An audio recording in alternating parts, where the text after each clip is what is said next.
نحمده ونستعينه ونعوذ بالله من شرور أنفسنا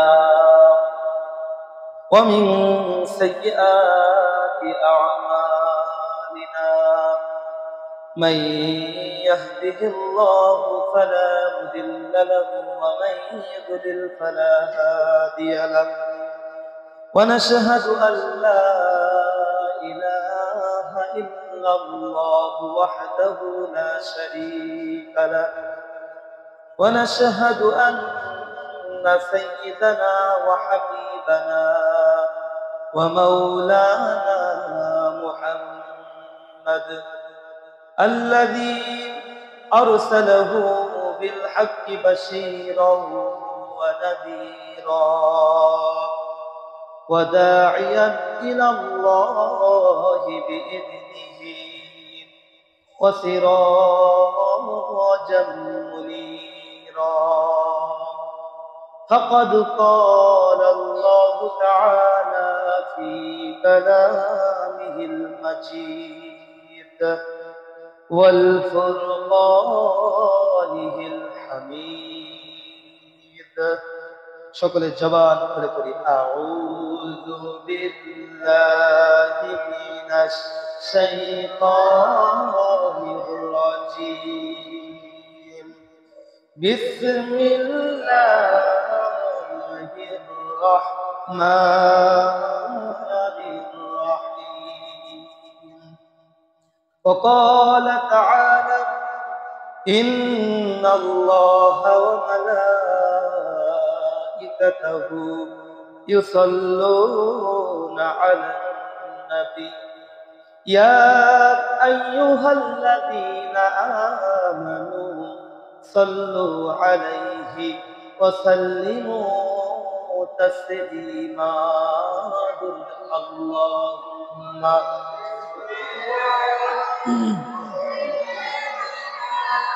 مولانا محمد وعلى آله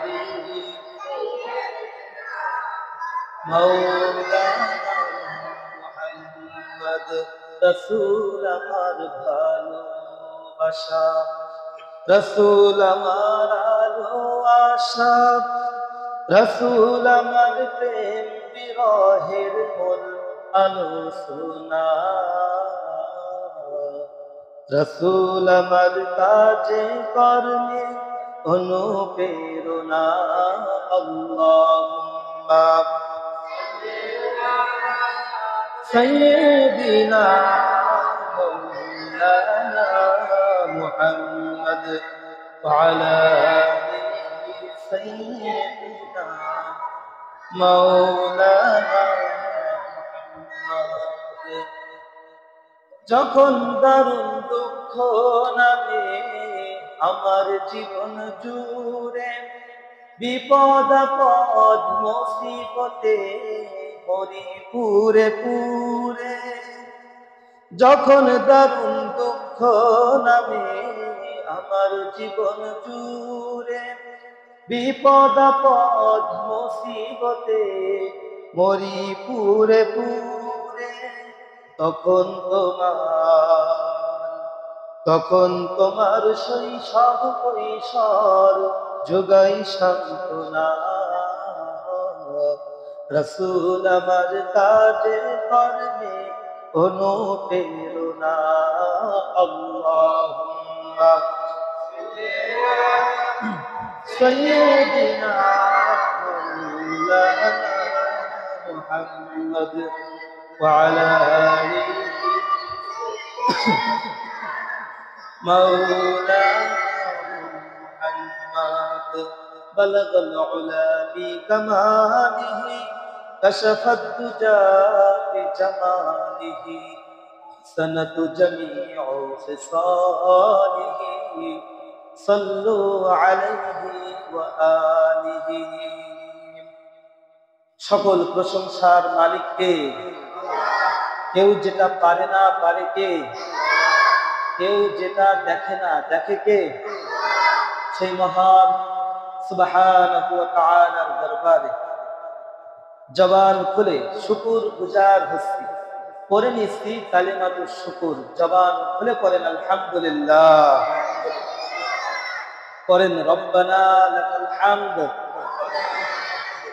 Hamdan কাসীরান তাইয়িবান মুবারাকান fee, ইয়া রব্বি লাকাল হামদু কামা ইয়ানবাগি লিজালালি ওয়াজহিকা ওয়া আযীমি সুলতানিকা, লাকাল হামদু বিল ঈমান, লাকাল হামদু বিল ইসলাম, লাকাল হামদু বিল কুরআন। সম্মানিত প্রিয় মুসল্লিন ইকরাম, আজকের এই জুমার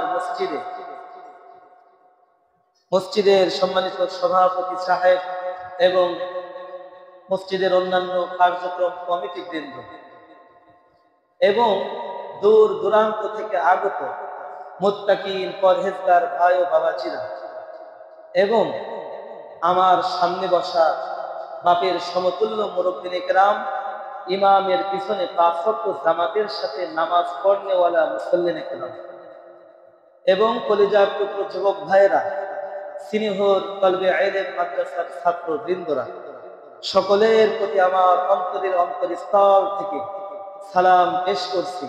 আসসালামু আলাইকুম ওয়া রাহমাতুল্লাহি ওয়া বারাকাতুহু। আপনারা সবাই কেমন আছেন? জবান খুলে আল্লাহর শুকরিয়া আবারও বলেন আলহামদুলিল্লাহ। মাহে রমজান, আজকে 13 রোজা। কত রোজা? 13 রোজা চলতেছে।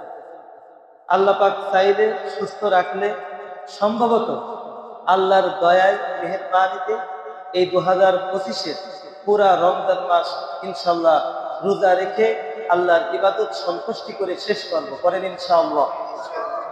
নিয়ত আছে তো পুরা রোজা রাখার? ইনশাআল্লাহ করেন না? ইনশাআল্লাহ রোজা রাখার যদি নিয়ত, আল্লাহ রাসূল বললেন কি যে বুখারী শরীফের প্রথম হাদিসে ইন্নামাল আমালু বিন্নিয়াত, কোন ব্যক্তি যদি নিয়ত করে, সঠিক নিয়তটা করে, নিশ্চিত তার নিয়তের উপরে আল্লাহ পাক নির্ভরশীল তৈরি করে দিবেন। সুবহানাল্লাহ পড়েন।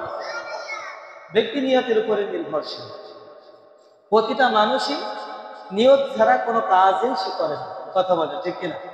খারাপ হোক ভালো হোক যেটাই বলে, প্রথমে যে কোনো কাজ করতে হলে তাকে জবান দিয়ে হোক বা মনের চিন্তা ভাবনায় হোক তাকে নিয়ত করা লাগে। সুতরাং আমরা আগের থেকেই নিয়ত করে রেখেছি এই রমজান মাসে ইনশাআল্লাহ আল্লাহ যদি বাঁচিয়ে রাখে, সুস্থ রাখে, একটা রোজাও মিস করবো না ইনশাআল্লাহ। এই নিয়ত আমাদের মধ্যে তৈরি হয়েছে কি হয় নাই বলেন? অবশ্যই তৈরি হয়ে গেছে। ইমানদার যারা নিশ্চিত এই নিয়ত তারা করে রেখেছে। সুতরাং রোজা কিন্তু যেমন তেমন বিষয় না, এটা কিন্তু ফরজ রোজা। একটা কাজা করবেন তো কাফারা দিতে গেলে জীবন বের হয়ে যাবে। একটা কাজা যদি আপনি কাফারা দিতে যান, জীবন বের হওয়ার সমতুল্য হয়ে যাবে। কারণ হাদিসের মধ্যে এসেছে একটা রোজা আপনি কাজা করবেন, 60টা রোজা আপনাকে কাফারা করতে হবে। যদি একটা রোজা ইচ্ছাকৃত কাজা হয়ে যায়, 60টা রোজা আপনি 30টা রাখতে পারলেন না, বলেন 60টা রাখতে গিয়ে জীবনের উপরে বেশি চাপ পড়বে কি পড়বে না?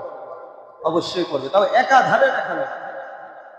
সম্মানিত প্রিয় হাজিরিন, আবার 60টা রোজা আপনি রাখতে পারছেন না, কষ্ট হচ্ছে, 60 জন মিসকিন অভাবগ্রস্ত লোককে আপনার বাড়ির উঠানের পরে বসিয়ে পেট ভরে খেতে দেওয়া লাগবে। এটা মাসালা সম্মত কথা।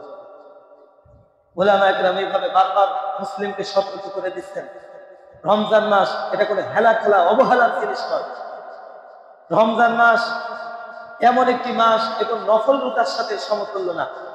আপনি 1000 নফল রোজা রাখবেন আর একটা রোজার সমতুল্য হতে পারবে না। সুবহানাল্লাহ পড়েন।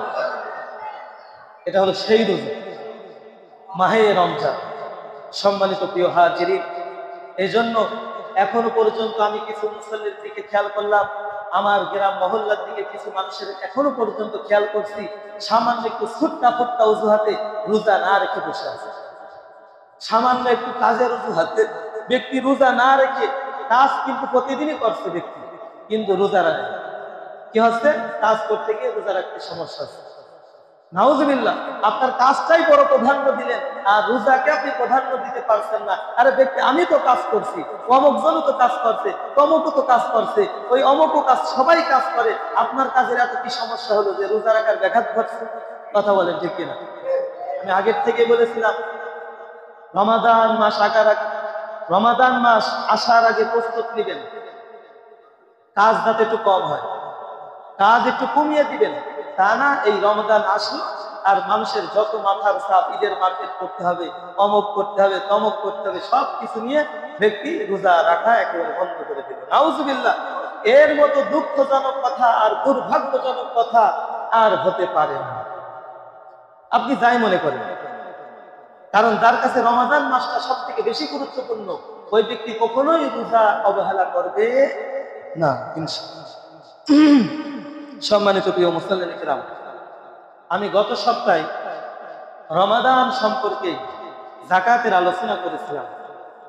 এই যাকাতের প্রেক্ষাপট নিয়ে রমাদান মাসেই আলোচনা বেশি আসে, কারণ ইসলামিক ফাউন্ডেশন থেকে যাকাতের একটা পরিচর্যা, যাকাতের একটা কথা মানুষকে প্রচার করে দেওয়ার নির্দেশ এসেছে এবং প্রতি বছরই এই রমাদান মাসে এসে থাকে যে যাকাত দেওয়া লাগবে। যাকাত ছাড়া কেউ কেউ আল্লাহর পক্ষ থেকে সে ধনী হতে পারে না, সে গরিবই থাকবে। যারা যাকাত দিবে আল্লাহ তাদেরকে ধনী, টাকা পয়সা আরো বৃদ্ধি করে দেবেন। বলেন সুবহানাল্লাহ। এটা আমার কথা না, আমি এখনই হাদিস থেকে ইনশাআল্লাহ বুঝিয়ে দিব আপনাদের। আর যারা যাকাত দিবেন না, এরা যত ধনাঢ্য ব্যক্তি হোক না কেন, যত টাকা পয়সার মালিক হোক না কেন, এরা কিন্তু আল্লাহর ভাষায় বলছে এরা অত্যন্ত গরিব, এরা অত্যন্ত গরিব, এরা বোঝে না এরা কিসে গরিব।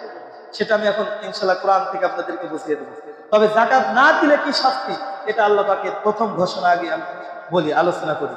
আল্লাহ পাক কোরআনে কারিমে দেখেন, সূরাতুল মুদ্দাসিরের মধ্যেও বলেছেন, সূরাতুল বাকারাও বলেছেন, আবার সূরাতুল রুমের মধ্যেও এই কথা এসেছে। যাকাতের আলোচনা কোরআনে কারিমে অসংখ্য জায়গায় আছে। যেমন নামাজের আলোচনা আমরা জানি যে 82 জায়গায় নামাজের আলোচনা, আকিমুস সালাত ওয়া আতুজ যাকাত আছে না নাই কোরআন কারিমে? এই শব্দটা কোরআন কারিমে যত জায়গায় আছে, পাশাপাশি যাকাতের কথাও কিন্তু আবার আছে। তার মানে 82 জায়গায় যাকাতের আলোচনা, আবার 82 জায়গায় নামাজের আলোচনা আছে। সুবহানাল্লাহ, নামাজটাকে আমরা এত প্রাধান্য দিলাম সম্মানিত মুসল্লিন, অথচ যাকাতকে আমরা এত প্রাধান্য কেন দিলাম না? কেন এত সমস্যা? তাহলে আমরা কোরআনের ভাষায় এখন আমরা চাই। আল্লাহ পাক কোরআনে কারিমে বলছেন, ওয়াইলুল লিল মুশরিকিনা আল্লাযীনা লা ইউতুনাজ যাকাতা ওয়া হুম বিল আখিরাতি হুম কাফিরুন। ধ্বংস মুশরিকদের জন্য, তাদের জন্য, মুশরিক বিধর্মীদেরকে আল্লাহ পাক বলছেন ধ্বংস হলো মুশরিকদের জন্য, বিধর্মীদের জন্য, যারা গরিব মানুষকে যাকাত প্রদান করে না আর যারা আখিরাতকে বিশ্বাস করে না। ওয়াহুম বিল আখিরাতি হুম কাফিরুন, যারা আখিরাতকে বিশ্বাস করে না, লা ইউতুনাজ যাকাত এবং যাকাত দেয় না, এরা হলো কোরআনের ভাষায় বলা হয়েছে, এদেরকে কোরআনের ভাষায় বলা হয়েছে এরা জাহান্নামী। কারণ কিয়ামতের দিন যারা জাহান্নামে যাবে, সর্বপ্রথম জাহান্নামী ওয়ালাগণ যারা হবে তারা নামাজ পড়বে না, যাকাত দেবে না। যারা সর্বপ্রথম কিয়ামতের দিন জাহান্নামে যাবে, এরা 4 শ্রেণী বিভক্ত হবে। গত সপ্তাহে বলেছিলাম, মনে আছে তো ইনশাআল্লাহ? 4 শ্রেণীর লোক হবে। এক হলো লাম নাকু মিনাল মুসাল্লিন, নামাজ পড়বে না। দুনিয়াতে এরা কি করবে না? নামাজ পড়বে না। মনে রাখবেন, এই কথাটা আমাদের প্রত্যেকটা মুসলিমের অন্তরে ধারণ করা উচিত যে কিয়ামতের দিন সর্বপ্রথম 4 শ্রেণীর লোক আগে জাহান্নামে যাবে। তার মধ্যে কোরআনে কারিমে মুত্তাসিরের 40 নম্বর আয়াত, লাম নাকু মিনাল মুসাল্লিন, সর্বপ্রথম এরা নামাজ পড়ে না। এরা কারা হবে? লাম নাকু মিনাল মুসাল্লিন, ধরে বলেন এরা কারা হবে? নামাজ পড়বে না, বেনামাজি। ওয়ালাম নাকু নুতঈমুল মিসকিন, দ্বিতীয় নম্বর, এতিম মিসকিনদেরকে এরা হক আদায় করবে না, এতিম মিসকিনকে খেতে দেবে না। এতিম মিসকিন যদি কখনো এদের করে একটু টাকা পয়সা চায়, এরা ধাক্কাতে ফেলে দেবে। আল্লাহ কোরআনে কারিমে দেখেন, মাউনি কি সুন্দর করে বলেছে, ফাযালিকাল্লাযী ইয়াদউল ইয়াতীম ওয়া লা ইয়াহুদ্দু আলা তুআমিল মিসকিন। আল্লাহু আকবার বলেন। আল্লাহ পাক বলছে ধনাঢ্য ব্যক্তি যারা, এরা হলো কিছু কৃপণ মানুষ আছে যে দরজা বন্ধ করে ঘরের মধ্যে খানা খায়, দরজা বন্ধ করে ঘরের মধ্যে খানা খাবে। এতিম মিসকিনরা যদি কখনো দরজার কিনারায় এসে বলে আমাকে কিছু দেন, এই কথা যদি বলে, আল্লাহ বলছে এরা বলবে ওয়ালা তাআতুল ইল্লা মিন গিসলিন, এদেরকে গলা ধাক্কা দিয়ে তাড়িয়ে দেওয়া হবে। তার কথা ঠিক আছে। এরকম দেখেন আল্লাহর কথার সাথে দেখবেন আজকের জামানার কিছু মানুষের আলামত মিলে যাবে, কিছু মানুষের এই চরিত্র মিলে যাবে যে এরা টাকা খাবে তাও গলা ধাক্কা দিয়ে তাড়িয়ে দেবে। এরা পেট ভরে খানা খাবে, পেট ভরে বাজারের প্যাকেট ব্যবস্থা করবে, বাজার করতে গেলে প্যাকেট ভরে বাজার করবে, সংসারে আত্মফুর্তি আনন্দের সাথে খানা খাবে। কিন্তু এতিম মিসকিন যদি একটু তাদের কাছে হাত পাতে, গলা ধাক্কা দিয়ে তাদেরকে তাড়িয়ে দিবে। আছে না নাই? এই কথাটি কার বলেন তো? আল্লাহ তাআলা। কোন সূরায়? সূরাতুল মাউন। মনে রাখবেন কথাটি। আমি যে কথা বলছিলাম, সর্বপ্রথম কিয়ামতের দিন জাহান্নামে যারা যাবে নামাজ পড়বে না। দ্বিতীয় নম্বর ওয়ালাম নাকু নুতঈমুল মিসকিন, এরা যাকাত দেবে না, মিসকিনদেরকে খেতে দেবে না। ওয়ালাম নাকু নুতঈমুল মিসকিন, তিন নম্বর অপশন। ওয়াকুন্না নাকুযু মাআল খায়িদিন, তিন নম্বর অপশন হলো সমালোচনাকারীদের ভিতরে এদের গণ্য থাকবে। এরা গীবত করবে, চায়ের দোকানে, মাঠে ঘাটে, সেখানে সেখানে শুধু গীবতে ঝড় উঠিয়ে দিবে, সমালোচনা করবে, গীবত করবে। এই প্রকার মানুষগুলো কিয়ামতের দিন জাহান্নামে যাবে সর্বপ্রথম। এবার ৪ নম্বর অপশন শোনেন, খুব মনোযোগের সাথে শুনবেন। ৪ নম্বর অপশন হলো ওয়াকুন্না নুকাযযিবু বিয়াউমিদ্দিন, কিয়ামত দিবসকে তারা বিশ্বাস করবে না, কিয়ামত যে হবে এটা তারা বিশ্বাস করবে না। সম্মানিত হাজিরিন, এমন মানুষ বাংলাদেশে কি পাওয়া যায় যে কিয়ামতকে বিশ্বাস করে না? আছে না নাই? আখিরাতকে বিশ্বাস করে না, কবরকে বিশ্বাস করে না, ফুলসিরাতকে বিশ্বাস করে না। কিয়ামত দিবস যে একদিন হবে, আমার আপনাকে যে কবর থেকে উঠতে হবে, এ কথাও কোরআনে আছে না নাই? মিনহা খালাকনাকুম ওয়া ফিহা নুঈদুকুম ওয়া মিনহা নুখরিজুকুম তারাতান উখরা। আছে না নাই? কবর দিতে গেলেই আমরা এই দোয়াগুলো পড়ি কি পড়ি না? আমরা বলি হে মানুষ, তোমাকে মাটি থেকে আল্লাহ তৈরি করেছে, আবার তোমাকে মাটির মধ্যেই দাফন করে দিলাম। আবার মনে রেখো ওয়া মিনহা নুখরিজুকুম তারাতান উখরা, এই মাটি থেকে আবার তোমাকে উঠতে হবে। কথা বলে এই মাটি থেকেই তোমাকে আবার উঠতে হবে।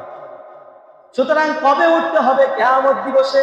ওই যে কিয়ামত তুমি তো বিশ্বাস করলে না, এবার তোমাকে উঠাবে। দুনিয়ায় কি করেছো না করেছো সব হিসাব নিকাশ কিয়ামতের দিন না দেওয়া পর্যন্ত কেউ আল্লাহর জান্নাতে যেতে পারবে না।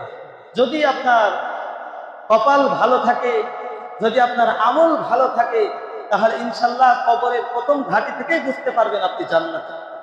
আর যদি আমল ভালো না থাকে, কবরের মধ্যে হাতুড়ি দিয়া মনে করবেন আপনার জন্য আরো সামনে ঝামেলা আছে।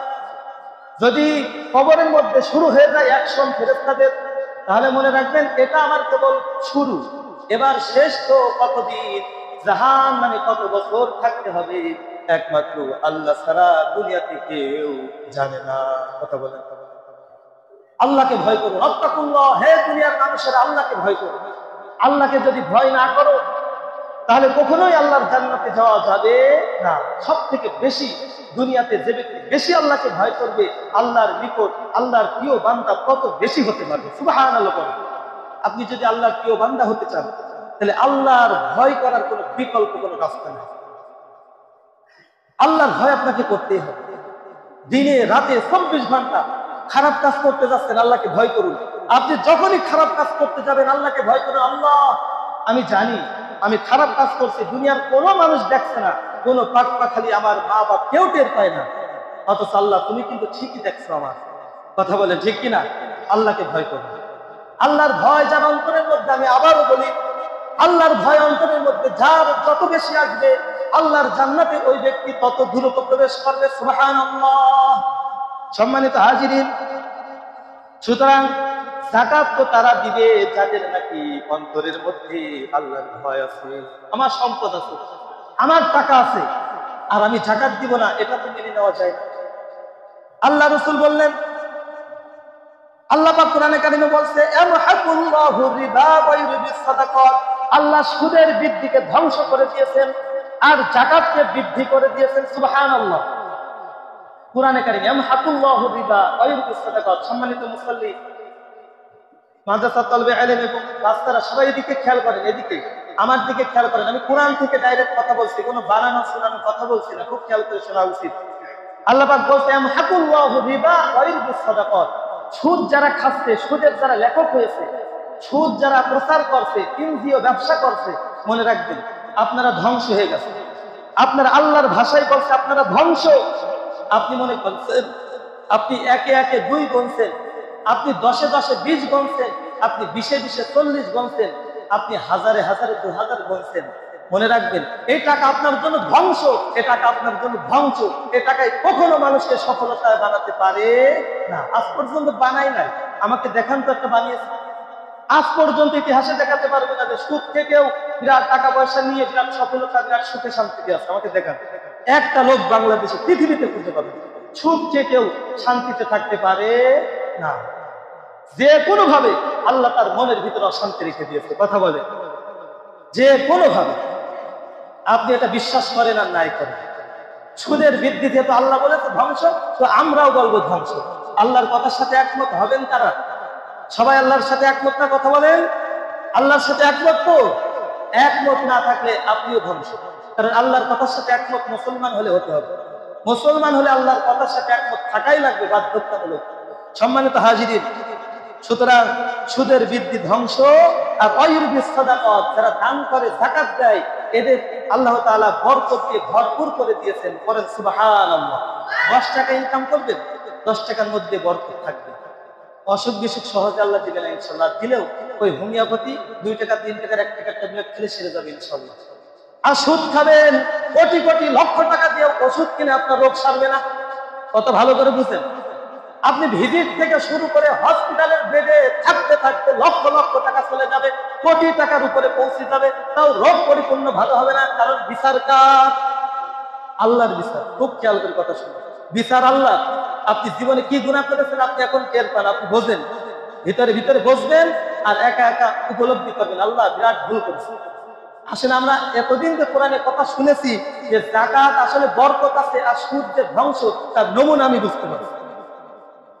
আল্লাহ পাক এই যদি এরকম কিছু হয়ে থাকে মানুষের মধ্যে, আল্লাহ পাক সবাইকে বুঝার তৌফিক দান করুক। সে আমি হই না কেন, আমার বাপ হোক না কেন, আল্লাহ বুঝার যেন আমাদের ব্যবস্থা করে রাখে। বলে কথা বলেন ঠিক কিনা?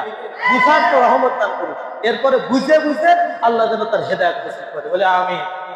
না ঠকলে বুঝতে হবে। সম্মানিত হাজিরিন, যাকাত দুনিয়াতে, আমি গত সপ্তাহ বলেছি, দুনিয়াতে 3 শ্রেণীর লোক ইমানের স্বাদ গ্রহণ করবেন। আল্লাহ রাসূল বললেন সালাসুন মান ফাআলাহুন্না ফাকাদ তা'ইমা তা'ইমাল ঈমান মান আবুদুল্লাহি ওয়াহদা আলিমা আন্নাহু লা ইলাহা ইল্লাল্লাহু আতা যাকাতা মালিহি তাইয়িবুন বিহা নাফসু। যে ব্যক্তি দুনিয়াতে 3টি কাজ করবে, 1 নম্বর কাজ, আনন্দ চিত্রে যদি আল্লাহকে বিশ্বাস করে, আল্লাহ উপরে একজন আছে, আল্লাহ কোরআনে কারিমে যা বলেছে সেটা আমাকে মানতে হবে। আনন্দ চিত্রে যদি এটা উপলব্ধি করে, তাহলে দুনিয়াতে সে ঈমানের স্বাদ গ্রহণ করবে। সুবহানাল্লাহ করে। দ্বিতীয় নম্বর, কেউ যদি বলে আন্নাহু লা ইলাহা, সবাই বলেন লা ইলাহা ইল্লাল্লাহ মুহাম্মাদুর রাসূলুল্লাহ, আল্লাহ ছাড়া দুনিয়াতে আর কোন ইলাহা নাই, আর কোন উপাস্য নাই, মুহাম্মদ আল্লাহ রসুল এবং তার বান্দা। বলেন সুবহানাল্লাহ। এটা যদি মনে প্রাণে জবাব থেকে যদি ব্যক্তি বিশ্বাস করে, এই ব্যক্তি দুনিয়াতে ঈমানের স্বাদ মজা লাভ করবে। সুবহানাল্লাহ। 3 নম্বর, ওয়াতা যাকাতান মালিহি তাইয়িবাত বিহা নাফসু। কোন ব্যক্তি যদি মনের আনন্দ চিত্রে যদি দুনিয়াতে যাকাত প্রদান করে, টাকা পয়সা দান সদকা করে, আল্লাহ পাক তার দুনিয়াতে ঈমানের স্বাদ মজা নেওয়ার উপলব্ধি দান করবে। বলেন সুবহানাল্লাহ। মানে এই যাকাত যে কত মিষ্টি, কত যে মধু, এই অন্তরের মধ্যে এই স্বাদ সে ব্যক্তি পাবে। এই কথাটি কে বলেছেন? বুখারী শরীফের সহিহ হাদিস, রাসূল করিম সাল্লাল্লাহু আলাইহি ওয়াসাল্লাম দুনিয়ার মানুষের জন্য বলেছেন। আর যারা যাকাত দিবেন না, আল্লাহ রাসূল পরিভাষায় কি বলছেন দেখেন, যারা যাকাত দিবে না এরা হলো কি? রাসূল করিম সাল্লাল্লাহু আলাইহি ওয়াসাল্লাম বললেন মান আদ্দা যাকাতিন মালিহি ফাকাদ যাহাবা আনহু শাররু, যে তার সম্পদের যাকাত প্রদান করবে তার সম্পদের অকল্যাণ এবং অমঙ্গল থেকে দূরে সরে যাবে। সুবহানাল্লাহ। যাকাত যদি দিই আমরা, এই হাদিসের মধ্যে এসেছে যাকাত যদি আমরা দিই তাহলে সম্পদের মধ্যে কিন্তু অমঙ্গল থাকে, প্রতিটা জিনিসের মধ্যে অমঙ্গল অকল্যাণ কিন্তু থাকে কম বেশি। আর এটা যদি দূর করতে হয় তাহলে কিন্তু আল্লাহর রাস্তায় কি করতে হয়? যাকাত দিতে হয়। যেমন সন্তান জন্ম হওয়ার পরে কিন্তু আল্লাহ রাসূল বলেছে 7 দিনের মাথায় তোমরা আকিকা দাও, আছে নাই? হাদিসে আছে না নাই? এটা কিন্তু অধিকাংশ আমরা অনেকে মানি, আলহামদুলিল্লাহ। আচ্ছা বলেন তো, আকিকা দেওয়ার কি জন্য আকিকা আমরা দিই? এই যে এত কষ্ট করে আমরা ছাগল পাগল এরকম করে কি ছাগল পাগলের মতো পুষে কষ্ট করে একটা সন্তান হলে একটা বড় একটা খাসি জবাই করে দিচ্ছি, অথচ পুরো ছাগলের ভাগটা কিন্তু আমরা পাচ্ছি না। এটা গরিব মিসকিন আছে না নাই? কি জন্য দিচ্ছি? এক নম্বর উদ্দেশ্যই আমার এই সন্তান, এত আদরের সন্তান আমার আল্লাহ পাক দান করেছে, এই সন্তানের আগামীতে কোনো বিপদ বালা মুসিবত যেন না আসে, আল্লাহ এই আকিকা রসুলে মাফ করে দাও, বলি সুবহানাল্লাহ। এই জন্য আমরা আকিকাটা দিই। কথা বলে ঠিক কিনা? অন্য কিছু মানি বা না মানি, আকিকা কিন্তু অনেকে আমরা দিই। কুরবানির খোঁজ থাকে না, আকিকা দিই শুধু সন্তানের ভালোর জন্য। সুতরাং জন্য এবার আছে সন্তানের ভালোর জন্য আকিকা দিলেন, এবার সম্পদের ভালোর জন্য কি করতে হবে? যাকাত দিতে হবে। আশা করা যায় কথাবার্তা ভিতর ঢুকছে। সম্পদের ভালোর জন্য এবার যাকাত দিতে হবে। যাকাত যদি আপনি না দেন এই সম্পদ এমন ভাবে ধ্বংস হয়ে যাবে আপনি কোনো কল্পনাও করতে পারবেন না। কখন যে কোনো ঝড় বাতাস এসে আপনার সম্পদ নষ্ট করে দিবে আপনি বুঝতেও পারবেন না, আপনি কখনো ভাবতেও পারবেন না আমার সম্পদ এইভাবে নষ্ট হবে, আমি কখনো কল্পনা করি। কত মানুষ বলে না, ভাই এবার মাঠে ফসল ঠিকই, ফসল তো প্রচুর পরিমাণ, মানে মাঠে ক্ষেত হয়েছে কিন্তু ফসলের বীজ কিন্তু ভালো হয় না। বলে কি বলে না?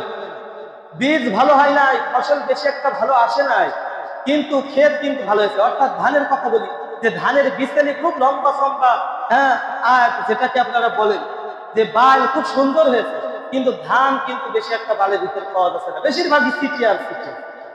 আছে না নাই? বলে কি বলে না? বরকত নাই। আপনি ভেবে দেখুন, বরকত না থাকার নিশ্চিত আপনার পিছনে কোনো কারণ আছে। আপনি সম্পদ তো প্রতিদিন উপলব্ধি করেন, প্রতি বছর প্রতি 6 মাস পর পর আপনি বাড়িতে নিয়ে আসেন, কিন্তু অল্প কিছু ফকিরের দান করেই মনে করেন আপনার যাকাত হয়ে গেছে, আপনি শুদ্ধ হয়ে গেছেন। যাকাত কি এইভাবে আসে, নাকি যাকাত সম্পদের উপরে ক্যালকুলেটরে হিসাব করে দিতে হয়? কথা বলেন। যাকাত হলো সম্পদ ক্যালকুলেটরে হিসাব করে দিতে হয়। এটা ছেলে খেলা কোনো জিনিস নয় যে যাকাত আমি মনে চাইলেই মসজিদে একটু দিলাম, গরিবের একটু দিলাম, মাদ্রাসা একটু দিলাম, হয়ে গেল। মূলত যাকাত তাদেরকে দিতে হয়, এটাই তো জানে না। আছে না নাই?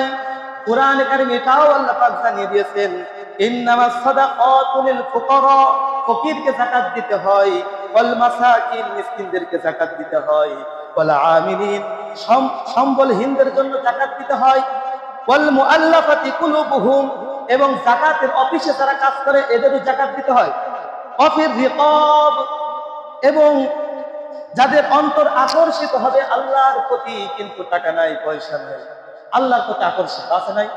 যে আল্লাহর প্রতি খুবই আকর্ষিত, আল্লাহ ভক্ত মানুষ, অথচ ব্যক্তি মাথায় একটা টুপিও নাই, টাকার অভাবে টুপিও কিনতে পারেন, একটা চুপ্পা কিনতে পারেন, খুব অসহায়, এই ব্যক্তিকে যাকাত দিতে হয়।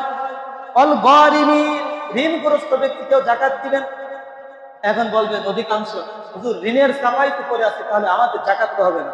না, কথা ঠিক, ঋণের চাপাই থাকলে আবার যাকাত হয় না।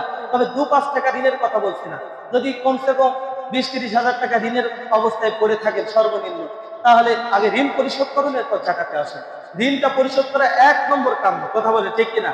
কারণ আমরা মৃত্যুর সময় আগেই কি বলি, কি নসিহত করি, আল্লাহ আমার বাপের এত টাকা পয়সা, এত ঋণগ্রস্ত আছে, কিভাবে শোধ করবো, এই নিয়ে খুব টেনশন পেরেশানিতে পড়ে যায় না? এই জন্য বাপের বিষয় নিয়ে সন্তান এইভাবেও তো বলে যে আমার বাপের কাছে আপনারা যে যা টাকা পান পয়সা পান ইনশাল্লাহ আমার কাছে বলবেন, ঋণ পরিশোধ করবো। তো মৃত্যুর পরে এটা পরিশোধ হতেও পারে, নাও পারে। তো মৃত্যুর আগে পরিকল্পনা নিতে হবে, আগে ঋণ পরিশোধ করবো, এরপরে যাকাত। কথা মনে থাকবে ইনশাআল্লাহ। কিন্তু যাদের ঋণ নাই, আলহামদুলিল্লাহ মোটামুটি একটা অবস্থায় ভালো আছেন। আমি আপনাদেরকে বারবার সতর্ক করছি, এই রমাদান মাসে কিন্তু অবহেলা করবেন না। রমাদান মাসে যাকাত দিলে সব থেকে বেশি সওয়াব হবে, সব থেকে বেশি সওয়াব হবে। শুধু ঈদের মার্কেট আর গোস্ত নিয়ে করে থাকেন না, যাকাত একটা আপনি দিয়ে দেন, যাকাত একটা দিয়ে দেন, এরপর আল্লাহ যা করে করবে ইনশাআল্লাহ। কথা বলেন ঠিক কিনা? যাকাত দিতে হবে, কারণ এই মাসে 1 টাকা দান করলে কয় টাকা সওয়াব বলেন? কয় টাকা? এক রাকাত নফল নামাজ পড়লে কয় রাকাতের সওয়াব? একটা ফরজ নামাজ পড়লে যে সওয়াব হবে, নফল নামাজ পড়লে সেই সওয়াব। কোরআনের একটা হরফ পড়লে কতটুকু সওয়াব? 70টা নেকি। একটা হরফ পড়লে কয়টা নেকি? 70টা নেকি। এরপরে এক রাকাত ফরজ সালাত পড়লে কত রাকাত ফরজ সালাতের সওয়াব? যারা বলেন 70টা ফরজ সালাত করলে যে সওয়াব, একটা ফরজ সালাত আদায় করলে সেই সওয়াব। করেন সুবহানাল্লাহ। আল্লাহ আমাদের বুঝার তৌফিক দান করুন। হাদিসের মধ্যে আরো পড়া কথা বলা হয়েছে, যারা যাকাত দিবেন না এদেরকে আবার আল্লাহ রাসূল বলেছে এরা হলো অভিশপ্ত, মালাউন। মালাউনের সাথে সম্পর্ক করা হয়েছে। পরে নাউজুবিল্লাহ। যারা যাকাত দিবেন, আল্লাহ রাসূল বলেন যারা যাকাত দেয় না, সম্পদের যাকাত যারা দেবে না, এরা আমার ভাষায় কিয়ামতের দিন এরা মালাউন হয়ে দাঁড়াবে, আমার অভিশপ্ত হয়ে দাঁড়াবে। এরা কখনো কিয়ামতের দিন আমার সুপারিশ পাবে না, পাবে না। বলেন নাউজুবিল্লাহ। যাকাতের বিষয়ে এতটা সতর্ক, অথচ এই বিষয়ে সব থেকে আমরা অবহেলা করি। আল্লাহ আমাদের বুঝার তৌফিক দান করুন, বলে আমিন। আল্লাহ যাদের সম্পদ আপনি দিয়েছেন তারা যেন ফকির মিসকিন অভাব অর্থনের হকগুলো আদায় করতে পারে, বলে আমিন। এই পর্যন্ত আলোচনা সমাপ্ত করছি। যেহেতু কথা আছে আজকে মসজিদে কমিটিরা কথা বলবেন, তো ইনশাল্লাহ ভালো থাকবেন, সুস্থ থাকবেন, দোয়া রইল। আগামী সপ্তাহে আবার কথা হবে। আসসালামু আলাইকুম ওয়া রাহমাতুল্লাহি ওয়া বারাকাতুহু।